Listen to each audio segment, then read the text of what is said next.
ഇപ്പം ഈ ഒരു വീഡിയോയിൽ നമ്മൾ നോക്കാൻ പോകുന്നത് ഫേസ്ബുക്കിൽ ഒരു സ്റ്റോറി പോസ്റ്റ് ചെയ്യുമ്പോൾ ടൈമും കൂടി എങ്ങനെ ആഡ് ചെയ്യാം എന്നുള്ളതിനെ കുറിച്ചിട്ടാണ്.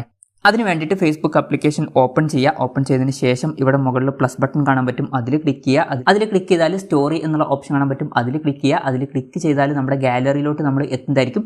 ഗാലറിയിൽ നിന്ന് നമുക്ക് ഇഷ്ടമുള്ള ഫോട്ടോ അല്ലെങ്കിൽ വീഡിയോ സെലക്ട് ചെയ്യാവുന്നതാണ്. അപ്പം ഞാനൊരു എക്സാമ്പിളിന് ഈ ഒരു ഫോട്ടോ സെലക്ട് ചെയ്യുകയാണ്. സെലക്ട് ചെയ്ത് കഴിഞ്ഞാൽ നിങ്ങൾ ഇങ്ങനൊരു പേജിലോട്ട് എത്തുന്നതായിരിക്കും. ഇവിടെ സ്റ്റിക്കേഴ്സ് എന്നുള്ള ഓപ്ഷൻ കാണാൻ പറ്റും, അതിൽ ക്ലിക്ക് ചെയ്യുക. അതിൽ ക്ലിക്ക് ചെയ്യുകയാണെന്നുണ്ടെങ്കിൽ ടൈം ആഡ് ചെയ്യാനുള്ള ഓപ്ഷൻ ഉണ്ട്, അതിൽ ക്ലിക്ക് ചെയ്യുക. അതിൽ ക്ലിക്ക് ചെയ്താൽ ടൈം ഇവിടെ ആഡ് ആവുന്നതായിരിക്കും.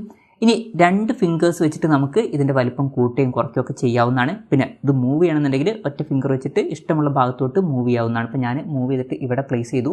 അപ്പം ടൈം ഇവിടെ ആഡ് ആയിട്ടുണ്ട്. അതിനുശേഷം സ്റ്റോറി ആയിട്ട് പോസ്റ്റ് ചെയ്യണമെന്നുണ്ടെങ്കിൽ ഷെയർ എന്നുള്ള ബട്ടണിൽ ക്ലിക്ക് ചെയ്യുക. ക്ലിക്ക് ചെയ്യുകയാണെന്നുണ്ടെങ്കിൽ അത് സ്റ്റോറി ആയിട്ട് പോസ്റ്റ് ആവുന്നതായിരിക്കും. അപ്പം ഇങ്ങനെ നമുക്ക് വളരെ സിമ്പിളായിട്ട് ഇൻസ്റ്റാഗ്രാം സ്റ്റോറിയിലോട്ട് ടൈം ആഡ് ചെയ്യാവുന്നതാണ്. ഈ ഒരു വീഡിയോ നിങ്ങൾക്ക് യൂസ്ഫുൾ ആയി എന്ന് വിചാരിക്കുന്നു. എന്തായാലും ഈ ഒരു വീഡിയോ പറ്റിയിട്ടുള്ള നിങ്ങളുടെ ജെന്യുവൻ ആയിട്ടുള്ള അഭിപ്രായം ജസ്റ്റ് ഒന്ന് കമൻറ്റ് ചെയ്യുക. അതുപോലെ തന്നെ ഇതുപോലുള്ള വീഡിയോസ് ഇനിയും കാണാൻ താല്പര്യമുണ്ടെന്നുണ്ടെങ്കിൽ ഈ ചാനൽ സബ്സ്ക്രൈബ് ചെയ്യാവുന്നതാണ്.